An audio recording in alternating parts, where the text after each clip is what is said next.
Bapak, Ibu, Saudara-saudari, adik-adik para sahabat Tuhan Yesus di Paroki Santo Yosef Medari dan di Stasi Santo Thomas Sayegan, juga para sahabat Tuhan Yesus dimanapun Anda berada. Berkah dalam, salam semangat, sehat selalu, tetap berbahagia dan tekun berbuat baik. Marilah kembali kita belajar ilmu sejati pada hari Rabu tanggal 23 Agustus tahun 2023, hari biasa pekan ke-20. Kita mengawali belajar ilmu sejati dengan berdoa dalam nama Bapa, Putra, dan Roh Kudus. Amin.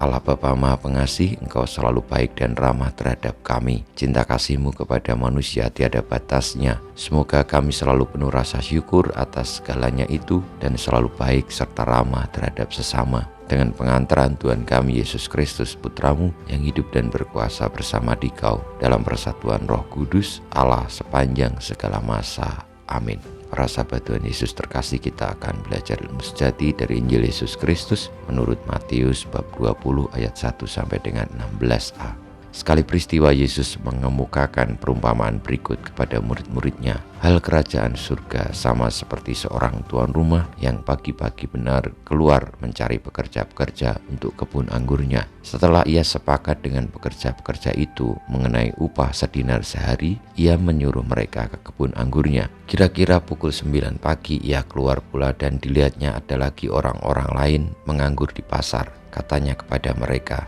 "Pergi jugalah kamu ke kebun anggurku, dan apa yang pantas akan kuberikan kepadamu." Dan mereka pun pergi. Kira-kira pukul 12 dan pukul 3 petang ia keluar pula dan melakukan sama seperti tadi. Kira-kira pukul 5 petang ia keluar lagi dan mendapati orang-orang lain pula. Lalu katanya kepada mereka, "Mengapa kamu menganggur saja di sini sepanjang hari?" Kata mereka kepadanya, "Karena tidak ada orang mengupah kami." Katanya kepada mereka, "Pergi jugalah kamu ke kebun anggurku." Ketika hari malam, tuan itu berkata kepada mandurnya, "Panggillah pekerja-pekerja itu dan bayarlah upah mereka, mulai dengan mereka yang masuk terakhir hingga mereka yang masuk terdahulu." Maka datanglah mereka yang mulai bekerja kira-kira pukul 5 dan mereka menerima masing-masing 1 dinar. Kemudian datanglah mereka yang masuk terdahulu, sangkanya akan mendapat lebih banyak, tapi mereka pun menerima masing-masing 1 dinar juga. Ketika mereka menerimanya, mereka bersungut-sungut kepada tuan itu. Katanya,